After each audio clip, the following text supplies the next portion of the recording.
Are you looking for the perfect tool to help you eradicate varmints on your homestead? Or are you looking to take your hunting game to the next level? Well, you're in the right place.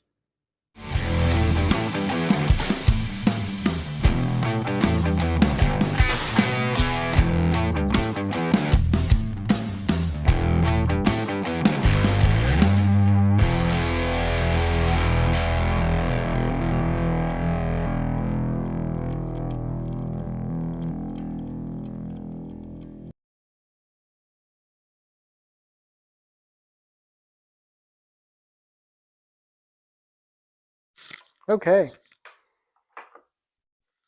So we got some batteries charging. See if this thing will boot up.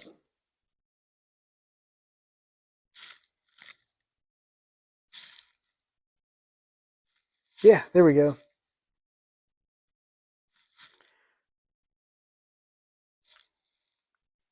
Actually, it's a little out of focus. There we go.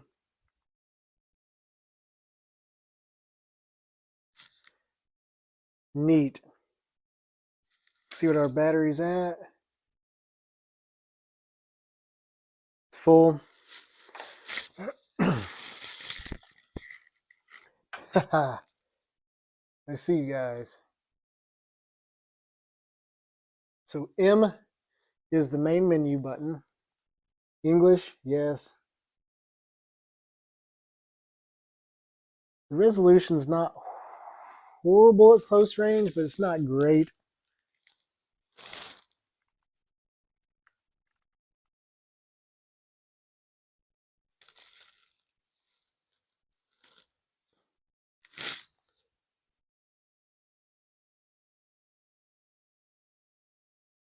says it's 2:24 in the morning. It's obviously not true.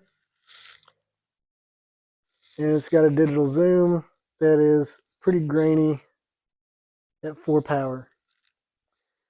But, you know, they say you can't navigate with this. I think if you're used to using IR, I'd probably be more confident navigating with this than, say, digital night vision. But I'm used to looking through an IR camera all day, every day. So there's that. So we got black hot, fusion, and fusion is typically called the iron palette. That's usually what we use in infrared. So I'm very familiar with that. Let's go ahead and see if we can't long press this and get it to record. Okay, so now I'm recording with this, so you can see what I see. See, I'm looking at my camera right now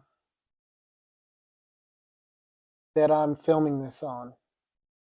And you're looking at me, looking at you through a monocular. Pretty neat, right? Let's see if I can get some more light.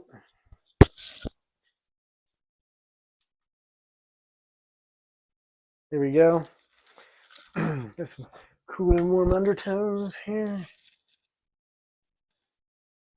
You can see my hand.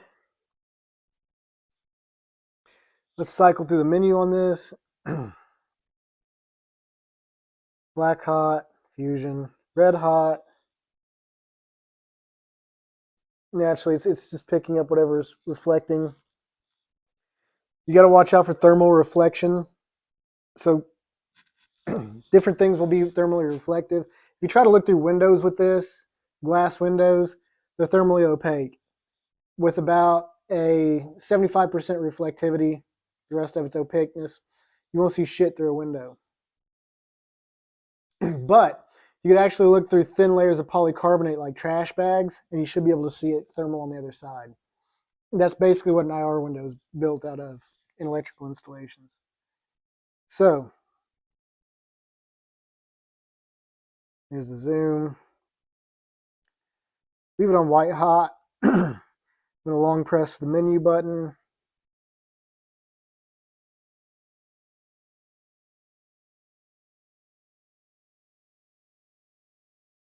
I guess you don't really get much of a menu with this. Let me double check.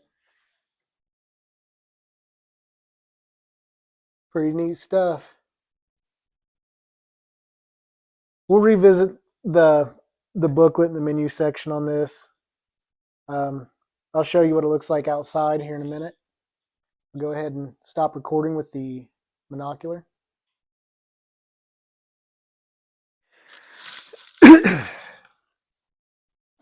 So this could definitely be a handy piece of equipment. Like I said, the resolution's not very good, but it was free. So I mean, I'm looking at it, it's pretty well a true 1-power zoom. It looks pretty crisp. It's neat stuff. I'm going to go ahead and power this down.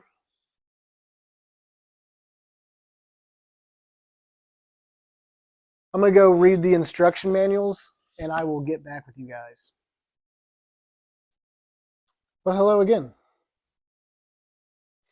So I don't think I can navigate the menu while I'm recording to show you what I see. I'll try one more time. Doing that long press, and I've long pressed it for like 5, 6, 7, 9, 10 seconds. Nothing comes up. Okay, so I can't really show you guys what I see. So I'm going to power this off. This will help you a bunch. I got to set the jungle mode right now. And I've got hot tracking set. So it'll pick up something that maybe I'll miss. And I'm probably going to use this to just navigate in the woods. The resolution isn't great. So I did take some video of this. I'll show it to you at the end of this video where I looked at my family from probably 15 yards away. And you could tell they were humans. Couldn't really tell much details. I looked at the cat, looked at the dog, stuff like that. Looked outside. During the day, you know, you're going to get a lot of sunlight reflection. This does have thermal burn protection on, so that's good. You don't ever want to look at the sun with one of these. There are a lot of do's and don'ts to thermal. So don't ever wipe your objective lens off with anything. You can take a lens brush, maybe dust it, hit it with air duster. You can use special cleaning wipes, but you cannot just use a cloth on this stuff. The reason this looks gold is because there's a very special, it's like germanium coating on it. And that allows this lens is doped so it'll allow infrared radiation to pass through it. Remember how I said, you know, infrared or glass is thermally opaque, greenhouse effect, glass is thermally opaque and reflective. Well, whatever this is doped with prevents that from happening, so you can actually see through it. And if you wipe it, you can actually damage that coating, and this thing will no longer pick up IR. So you have to be very careful with that. I know that from being an infrared thermographer. Always keep your dust cap on when you're not using it. Anything IR is expensive. I'm going to go ahead and put this away. So I've adjusted this, and that just focuses in the screen. I don't think there's any kind of objective focal anything on this, but this is actually pretty handy. Like I could use this in the woods and actually identify deer from probably 50 yards away with it. And then I can use the little thing to get a somewhat measurement on how far they are. But I should be able to identify hot objects probably from a couple hundred yards with this. Now, that being said, I do like this thing. I think it's great. You know, this is the B grade band that plays before Metallica plays. You know what I'm saying? I'm actually going to put this where this. I'm going to throw it this way. That way, the whole thing's covered.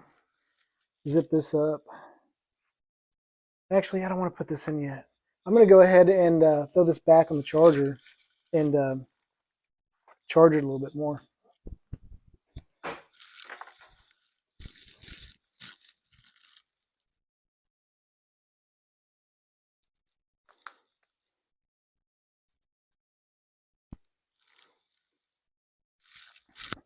But that does not have as good a resolution as my T300 does. It has probably about half the resolution of it. However, some things you could use that monocular for, besides walking in the woods and identifying objects and deer, I'd say that's probably sensitive enough to where you could actually look at an electrical panel and see if there's something wrong. I'd say it's probably sensitive enough to where you could look for leaks and be able to see, as long as you had like a 5-degree difference, you'd probably tell a window leak, stuff like that. I don't know if you'd pick up studs, but I could see the shadow of my car and the shadow of the trash can outside this garage door, through the garage door, which is pretty neat. So if somebody was standing outside my garage door right now, I could actually see them because they'd be blocking the sunlight. Now, this thing, we'll talk about this a little bit. This is the AGM Varmint 35384. It's got a nice little eye cup, and that eye cup is removable. And this is your adjustment piece. So you can actually remove this eye cup. There's the screen, and it's got a little magnifier in there.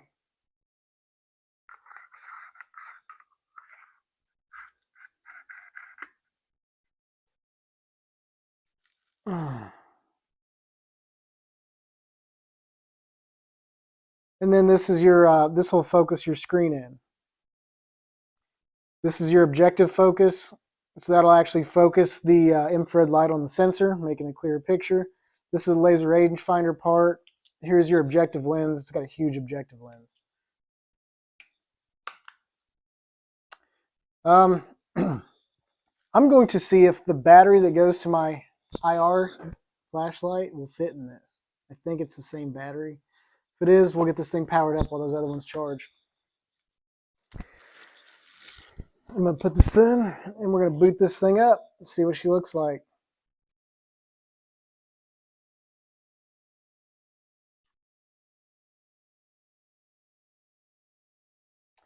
All right, it's got a little diagram that says positive down, positive is down. Very excited about this, to mount this on this upper receiver. There shouldn't be really any adjustments needed to mount this on the upper receiver. It should just click on and then you sight it in. Let's see what we got. Let's hold the power button in. And she's booting. Nice. Very well focused right off the bat. Let's see if I can defocus it. Yep. Refocus it.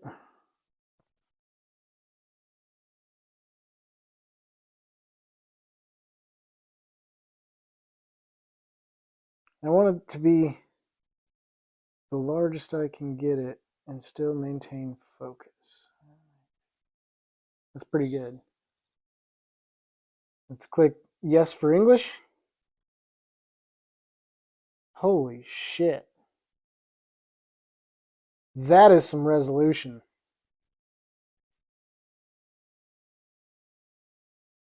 It's fast. Oh, let's get that focus. It's got a base magnification of 3 power. Now I can see studs with this. I can see all the studs with that. It's impressive. Looking at you guys again.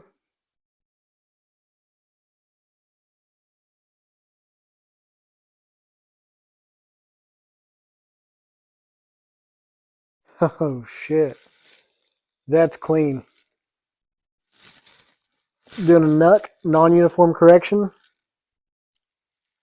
Focus this out. I can read the Craftsman on my toolbox with it. That's clever. All right, let's cycle through we got white hot, black hot, fusion, which is technically iron, and then red hot. I like to leave it on white hot.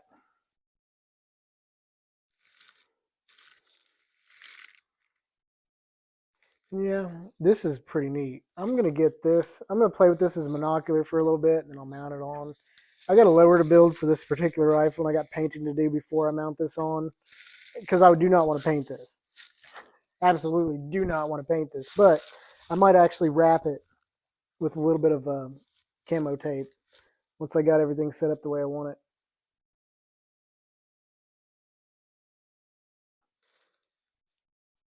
But I'm going to get this set up the way I want it, and then I'll try to run you guys through the menu options on it.